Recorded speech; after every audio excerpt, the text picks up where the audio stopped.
Hi weavers, welcome to my channel. అందరికీ నమస్కారం అండి. అందరూ ఎలా ఉన్నారు? బాగున్నారా? అందరూ ఎలా ఉన్నారు అనేది కమెంట్లో పెట్టండి.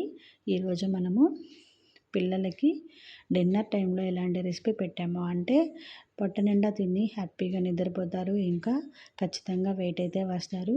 ఈ ఫుడ్ వారంలో 2 సార్లైనా 3 సార్లైనా పెట్టుకోవచ్చు. అంత హెల్దీ ఫుడ్. మేకింగ్ ప్రాసెస్ చూసే ముందు ఫస్ట్ టైం వీడియో చూస్తున్న వాళ్ళు ఛానల్ సబ్స్క్రైబ్ చేసుకోండి. ముందుగా మనము ఒక క్యారెట్ని పీల్ ఆఫ్ చేసుకొని ఉడకపెట్టుకోవాలి. తర్వాత ఇవన్నీ ఒక మిక్సీ జార్లోకి వేసుకొని నేను క్యారెట్ ఉడికించిన వాటర్నే వేసాను.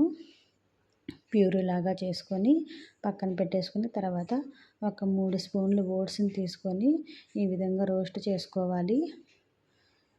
ఈ రోస్ట్ చేసుకునేటప్పుడు ఇక్కడ నెయ్యి కూడా యాడ్ చేసుకుంటే ఇంకా టేస్ట్ అనేది బాగుంటుంది. కొంచెం సరిపోయినన్ని వాటర్ వేసి మనం నీట్గా స్మూత్గా వచ్చేంత వరకు ఉడికించుకోవాలి. మెత్తగా వచ్చేయాలి ఓట్స్. ఆ తర్వాత దీనిలోకి నేను 1 ఇయర్ అబోవ్ బేబీకి పెడుతున్నాను కాబట్టి 1 గ్లాస్ పాలు యాడ్ చేశాను, కాసి చల్లార్చిన పాలు. 1 ఇయర్ బిలో పిల్లలకి పెట్టేవాళ్ళు 10 మంత్స్ అబోవ్ ఉన్న పిల్లలైతే సేమ్ పాలు యాడ్ చేసుకోండి. ఎవరైనా కౌ మిల్క్ అలాగా పట్టిస్తున్న వాళ్ళు పాలు వేసుకోవచ్చు, లేకుంటే ఫార్ములా మిల్క్ అయినా మనం వాడుకోవచ్చు. టేస్ట్ బాగుంటుంది. తర్వాత మనం క్యారెట్ ప్యూరీని దీనిలోకి యాడ్ చేసుకోవాలి. యాడ్ చేసుకొని నీట్గా కలుపుతూనే ఉండాలి, ఎందుకంటే కొంచెం ఉండలు కట్టేస్తుంది క్యారెట్ వేసిన తర్వాత.